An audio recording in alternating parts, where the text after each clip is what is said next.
Et bonjour abonnés et futurs abonnés, bienvenue sur O80 Gaming. Aujourd'hui on se retrouve sur Edelring et nous allons chercher des armes et aussi faire voir des loots. Et c'est parti, on va commencer tout de suite. Alors je me trouve à l'emplacement de l'arbre fantôme du mur extérieur et nous allons aller ici. Là, je fais bien voir. Donc on va aller par ici et nous allons récupérer donc la première arme. Et la première arme que voici, hop, donc je vais vous dire, et le fléau des géants. Et c'est parti, on y va. Donc comme à mon habitude, j'ai mis le petit marqueur bleu. Comme ça permet d'aller le plus vite possible et de savoir où on va. Donc ici, il y aura un petit camp. Et dans ce petit camp, il y aura une sorte de monstre. Donc vous voyez là les monstres de l'arbre monde en forme de lézard. Donc vous aurez donc à le tuer. Donc là je vais tuer les petits pour me retéléporter après. Voilà.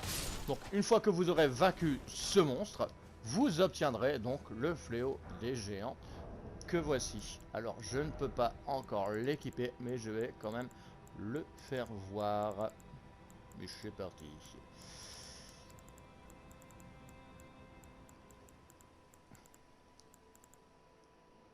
Hop hop hop.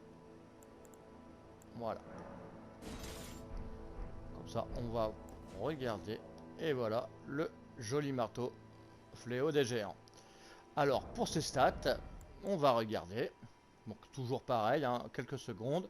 On regarde les stats de cette fabuleuse arme. Attention, néanmoins, elle est assez difficile à manier. Parce qu'elle est vachement lourde et il faut beaucoup de force. Voilà, ceci fait, on va partir pour la prochaine arme. Alors cette fois-ci on part sur du loot et on va aller au lac gelé ici, hein. Voilà, qu'on regarde bien. Et c'est parti, téléportation.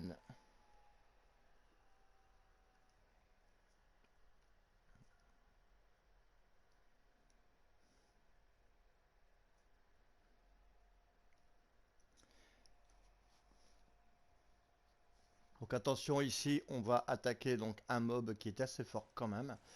Donc là, il faudra pas foirer. Donc là, je vais prendre peut-être ma magie. Hop, pour le tuer. Ah ouais, c'est par ici. Je vais prendre ma magie.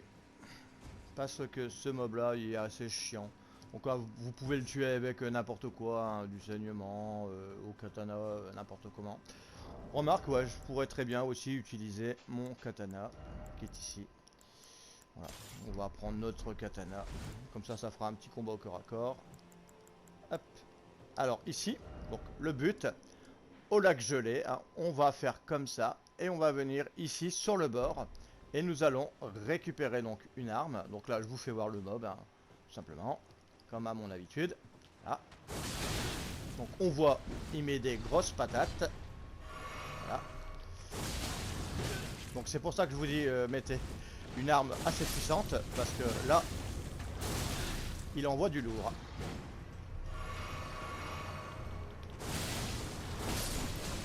Et voilà.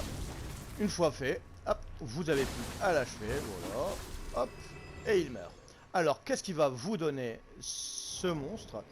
Il va vous looter, donc là, bien sûr, j'en ai récupéré deux. Alors, j'ai pas eu trop de mal à les récupérer quand même, hein, je les ai récupérés assez vite. Donc, ça sera deux lances, à peu près. Hop, alors, les lances.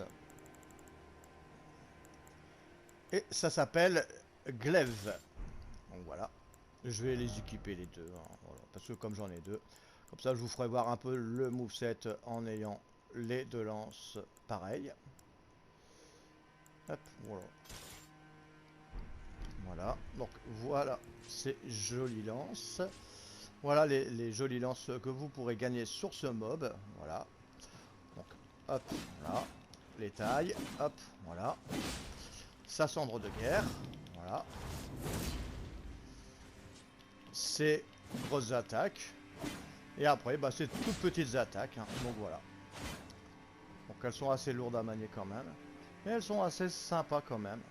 Donc après, je les ai pas encore montées, mais je pense qu'elles pourraient être sympas à jouer quand même.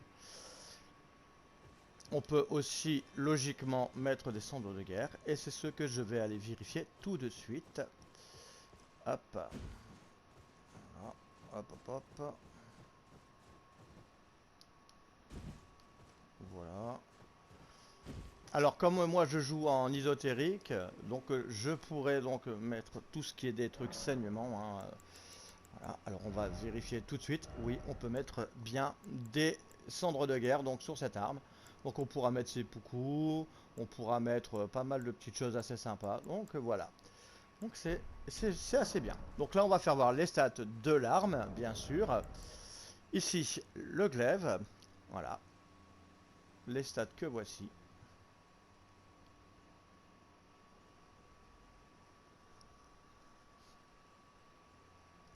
Voilà, ceci fait. Maintenant, hop, on va carrément... Là, je vais m'alléger pour le combat à venir. Hop.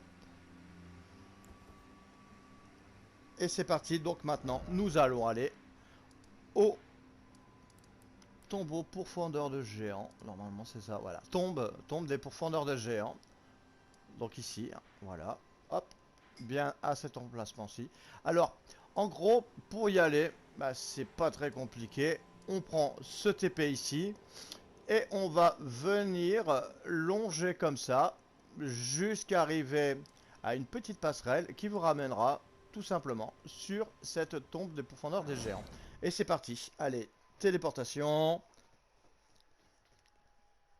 Et là, nous allons récupérer deux armes en loot. Alors là, je vais faire donc les mobs, hein, donc je vais les tuer. Après, on ne sait pas si je vais gagner quoi que ce soit, hein, donc, bien sûr. Après, bon, j'ai pas précisé, mais on va mettre pour donc pour tous les loots qu'on pourrait utiliser, on va quand même mettre le scarabée d'argent. Bien sûr, là, je l'avais pas mis parce que j'avais déjà les armes, mais bon, voilà. Là, on va le mettre au cas où si on loot une item. Et ici, il y a aussi une autre possibilité. Donc, hop, voilà, cendre de guerre. Et ici, donc une de mes armes.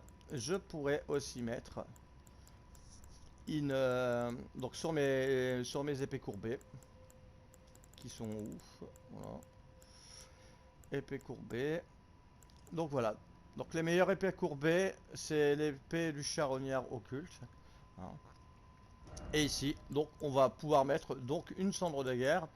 Alors notamment, il y en a deux qui marchent bien. Donc il y a celle-ci et celle-ci qui marche bien. Donc on va prendre une des deux. Et c'est parti. Donc là, nous on va mettre celle-là. On va la mettre en occulte. Et on va, comme ça, je vous ferai voir à peu près les deux méthodes. Donc après, il y a la méthode la plus simple, hein. Donc on joue avec les épées de saignement, donc type katana. Donc rivière sanglante, ça marche super bien. Et là, on va venir, hop, mettre mes deux katanas. Mais pas mes deux katanas, mes deux épées courbées. Excusez-moi. Voilà. Parce que je pourrais très bien montrer donc les deux techniques. Mais c'est celle-ci que je veux retenir. Donc là, vous voyez, hop, l'épée du charognard. Elle fait de lourds dégâts. Et pourtant, elle n'est pas encore bien montée, hein. Là, on voit bien, je suis 23 et 19. Donc, elle a encore de la marge au niveau puissance. Ici, donc, on va venir ici et on va donc s'occuper d'abord des petits gobelins. Voilà, les petits gobelins. Bon, pour l'instant, voilà. Voilà. Là, ici, je lui fais une petite coup de taille pour qu'il ne m'emmerde pas. Voilà. Et c'est parti. Donc là, maintenant, on va s'occuper de ce gros mob pour avoir donc la première arme qui sera l'espadon du veilleur. Et là, on va venir le tailler comme ça. Donc là, il faut pas que je m'approche trop près. Voilà. Alors, cette cendre de guerre a la particularité de pouvoir des fois le mettre en PLS. Bon. Et des fois, ça le permet de lui faire un gros coup critique. Donc, il faut toujours être le plus loin possible avec lui. Donc, on voit, hein, je peux la lancer n'importe comment. Ça marche toujours. Là, je suis en train de me foirer. Bien sûr, hein. Ah, je suis en train de foirer le combat. Mais ce n'est pas grave. Voilà, le but, voilà, c'est de faire voir les cendres qui marchent. Voilà. Là, on va le déloquer et on va encore aller le plus loin possible. Alors, c'est un monstre qui est assez galère et assez dur à tuer, hein. Donc là, j'aurais pas dû faire ça, mais c'est pas grave. Hop, avec ses coucous, c'est bien plus simple, hein. Hop, voilà. On peut passer coucou mon katana. Mon katana, ça aurait été beaucoup plus simple, bien sûr. Mais je voulais faire voir, pour ceux qui ne jouent pas donc le katana, et qui jouent plutôt une autre arme, que c'est possible de vaincre ce monstre. Voilà.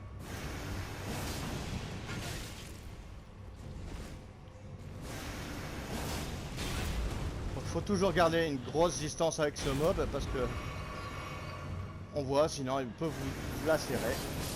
Et voilà, ceci fait, il est tué. Parce que ça aurait pas été... Voilà, sinon il aurait fallu faire ça comme ça, avec le katana sanglant. Mais il y avait moins de... Ce serait moins joli pour le combat. Donc voilà, donc j'ai préféré faire les épées courbées. Alors ici, espadon du veilleur. On va tout de suite donc l'équiper. Alors c'est une arme que j'ai mis à peu près entre une trentaine et 40 trials, hein, voilà, que j'ai fait. J'en ai eu à peu près 3. Donc j'ai eu de la chance sur les loots, bien sûr, hein. J'ai eu vachement de la chance sur ces loots. Donc là, on va mettre la petite lumière. Parce que là, comme on est dans les catacombes, et on va se mettre ici, comme ça, on est bien. Donc voilà, l'espadon du veilleur. Nous allons regarder ses stats. Donc voilà.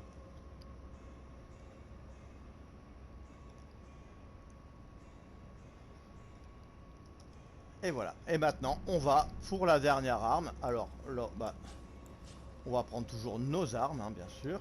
On va prendre une petite goutte. Alors là, bon, je prends une goutte, hein, mais je suis pas forcément obligé parce que ça va aller normalement relativement vite pour tuer cet ennemi. Donc là, c'est juste à côté, hein, on s'embête pas. Voilà. Regardez l'épée du charognard, regardez. Hop, cette petite épée.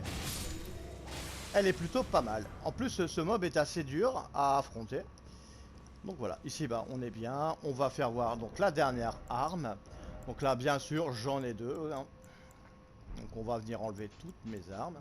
Voilà. Et comme ça, on va pouvoir faire voir un petit peu cette arme. Alors, on parle bien de la lame ardente de moine qui est ici. Donc c'est une épée. Voilà. Hop, allez, on les équipe. Après, au niveau des armes, bon, là, je m'y perds tout le temps à chaque fois. Je suis toujours perdu dans ces armes. Hop. Ah ouais, c'est plus dans le bas, ouais. Ah là là. Voilà. Voilà donc à quoi ressemble les... la lame ardente de moine. Voilà. On va aller dans l'autre salle. Donc voilà. Et on va aller voir un petit peu les movesets de cette arme. Alors. Voilà. Après ici, les coups comme ça. Hop, les gros coups. Et alors, et cette technique qui fait quoi? Ok, bon, bah, c'est juste un truc classique. Voilà. Bah bon, ça a l'air d'être un joli coup de taille quand même. Regardez, hop, hop. Il y a moyen de faire des dégâts avec ça. Je vais aller voir si on peut mettre une cendre de guerre et après je ferai voir ses stats.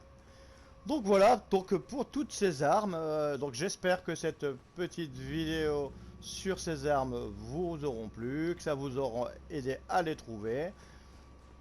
Donc voilà, après bien sûr, hein, donc le temps de loot est variable selon votre niveau.